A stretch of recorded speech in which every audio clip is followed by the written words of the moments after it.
Hi friends, இன்றைக்கி பார்த்திங்கன்னா நம்ம அச்சு முறுக்கு தாங்க செய்ய போகிறோம். இப்போ நம்ம வந்து நிறைய கடைகள்லாம் நம்ம வாங்கி சாப்பிட்டு இருப்போம். இப்போ வந்து நம்ம வீட்லேயே எப்படி செய்யலான்னு பார்க்கலாம்.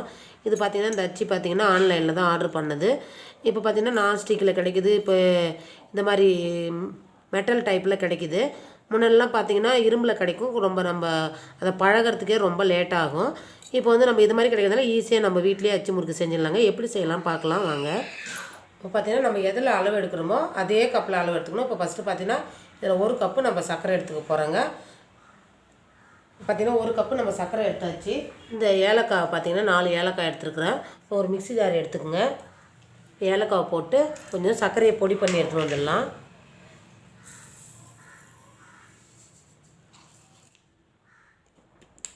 இப்போ பார்த்திங்கன்னா சர்க்கரையை பொடி பண்ணி எடுத்துகிட்டு வந்தாச்சுங்க. இந்த அளவுக்கு நம்ம பவுட்ரு பண்ணிக்கலாம். இந்த மாதிரி ஒரு பாத்திரம் எடுத்துக்கலாங்க. இந்த பாத்திரத்தில் சர்க்கரை சேர்த்துக்கலாம், அரைச்ச சர்க்கரை சேர்த்துக்கலாம். இப்போ நம்ம சர்க்கரை கூட ஏலக்காய் போட்டு பொடி பண்ணனால ஏலக்காய் ஈஸியாக நம்மளுக்கு பொடி ஆகிடுங்க. தனியாக சேர்த்து நம்ம அரைக்க தேவையில்ல. பார்த்திங்கன்னா இந்த சர்க்கரை அப்படியே இருக்கட்டுங்க. நான் வந்து பார்த்திங்கன்னா ஒரு தேங்காய் வந்து துருவி எடுத்துன்னு வந்திருக்குறேங்க. ஒரு தேங்காய் ஃபுல் தேங்காவும் நான் எடுத்துருக்குறேன்.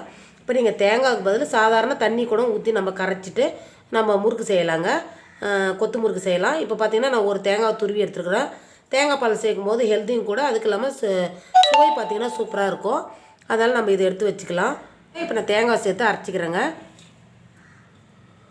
இப்போ தேங்காய் பால் அரைச்சி எடுத்துன்னு வந்தாச்சுங்க. இப்போ இதை வடிகட்டி எடுத்துக்கலாம். இப்போ பார்த்திங்கன்னா தேங்காய் பால் வடிகட்டி எடுத்துன்னு வந்துட்டுங்க. இது அப்படியே இருக்கட்டும். இப்போ பார்த்திங்கன்னா அப்படியே அரைச்சி வச்சிருந்த சர்க்கரையில் இப்போ நம்ம மாவு சேர்த்துக்கலாம். இந்த கப்பில் தான் நம்ம சர்க்கரை எடுத்தோம் இல்லைங்களா, இதே கப்பில் 2 கப்பு நம்ம அரிசி மாவு எடுத்துக்கலாங்க. இது அரிசி மாவு பார்த்திங்கன்னா வீட்டிலே ரெடி பண்ணது தான். இது 2வது கப்பு சேர்த்துக்கலாம். இது பார்த்திங்கன்னா மைதா மாவுங்க. 2 கப்பு அரிசி மாவுக்கு 1 கப்பு மைதா மாவு சேர்த்துக்கலாங்க. நம்ம எப்பவுமே ஸ்வீட் செய்யும்போது உப்பு சேர்த்து செய்வோம் இல்லைங்களா, அது மாதிரி ஒரு 1/4 டீஸ்பூன் உப்பு சேர்த்துக்குங்க. உப்பு சேர்க்கும்போது சுவை நல்லாயிருக்கும். இது பார்த்திங்கன்னா எள்ளு சேர்த்துக்கிறேங்க. நான் வெள்ளை எள்ளு சேர்க்குறேன். நீங்கள் கருப்பு எள்ளு இருந்தால் கூட சேருங்க. எள்ளு சேர்த்து செய்யும்போது சுவை சூப்பராக இருக்கும். இது சேர்த்துட்டு நல்லா கலந்து விட்டுக்குங்க. இதில் எதுவுமே பார்த்திங்கன்னா சோடா மாவு எதுவுமே சேர்க்க தேவையில்ல. இதுவே உங்களுக்கு நல்லா சூப்பரான மொறுன்னு அச்சு முறுக்கு கிடைக்கும். அவ்வளோதாங்க. இதை கலந்து விட்டுக்குங்க.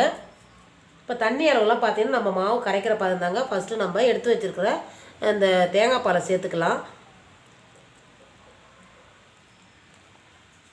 நல்லா கட்டி இல்லாமல் கரைச்சி விட்டுக்குங்க. நல்லா கரண்டியை பார்த்திங்கன்னா பின்பக்கமாக போட்டு கரைக்கும் போது கட்டி இல்லாத சீக்கிரமாக கரைச்சி எடுத்துக்கலாம். ஃபஸ்ட்டு கட்டியெல்லாம் கரைச்சி விட்டுட்டு அதுக்கப்புறம் தண்ணி சேர்த்து நம்ம தேவையான பதத்துக்கு தண்ணி சேர்த்துக்கலாங்க. தண்ணி சேர்த்துட்டிங்கன்னா கரைக்கிறது கஷ்டமாக இருக்கும்.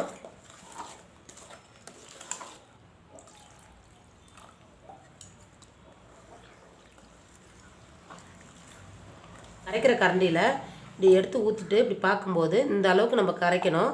இப்போ கரண்டியில் பாருங்கள், இந்த அளவுக்கு ஒட்டி இருக்கணுங்க. ரொம்பவும் மாவு கட்டியாகவும் இருக்கக்கூடாது. கரண்டியில் நல்லா பூசின மாதிரி இந்த அளவுக்கு நம்மளுக்கு ஒரு லேயர் கிடச்சிதுன்னா கரெக்டான பதத்தில் நம்ம கரைச்சிருக்கணும்னு அர்த்தம்.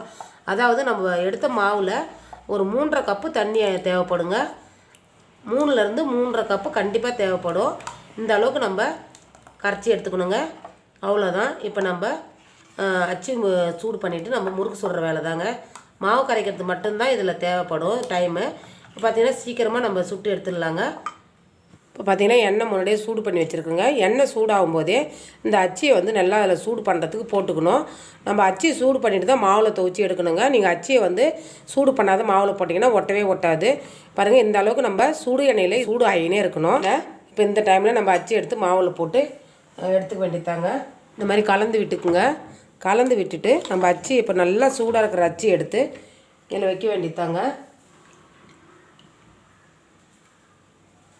பார்த்திங்கன்னா அச்சி ஃபுல்லாக விடக்கூடாதுங்க. திட்டமாக ஒரு 3/4 இது விடணும்.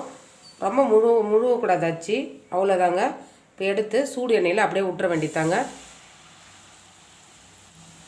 அதே விட்டுருது இல்லைங்களா, திருப்பியும் எண்ணெயில் நல்லா சூடு பண்ணிவிட்டு அந்த அச்சி எடுத்துகிட்டு வந்து மாவில் துவைக்கணும். இது டக்குன்னு செஞ்சு முடிச்சிடலாம். அவ்வளோதாங்க. திரும்பவும் அதே மாதிரி தான் 2-3 போட்டு எடுத்துக்கலாங்க. நம்ம ஒரு பக்கம் செவந்தது மறுபக்கம் லைட்டாக திருப்பி விடணும். இந்த அச்சு பார்த்திங்கன்னா எண்ணெயிலே நல்லா காஞ்சினே இருக்கணுங்க. இப்போ முதல் போட்டது பார்த்திங்கன்னா கொஞ்சம் செவந்திருக்கும். அதை நம்ம திருப்பி விட்டுக்கலாம். அடுப்பை வந்து பார்த்திங்கன்னா மீடியம் ஃப்ளேம்லேயே வச்சுட்டு பொரிச்சு எடுங்க. ஃபஸ்ட்டு பார்த்திங்கன்னா நம்ம இனிப்பு செய்கிறோம் இல்லைங்களா, அதனால் பார்த்திங்கன்னா உங்களுக்கு வளவளப்பாக தான் இருக்கும். அப்புறம் ஆறுனதுக்கப்புறம் பார்த்திங்கன்னா மொறுமொறுப்பாக ஆகிடுங்க. இந்த கரண்டி பார்த்திங்கன்னா எப்பயுமே எண்ணெயிலே தான் இருக்கணும், சுடு எண்ணெயிலே இருக்கணும். இப்போ பார்த்திங்கன்னா இன்னொன்று நம்ம போட்டுக்கலாம். இந்த மாவில் வைக்கும்போது உங்களுக்கு நல்லா சவுண்டு கேட்டுதுன்னா சூப்பராக உங்களுக்கு ஒட்டிக்குங்க. நல்லா காஞ்சிருந்ததுன்னா அந்த மாவில் வைக்கும்போது சொயின்னு ஒரு சவுண்டு வரும்.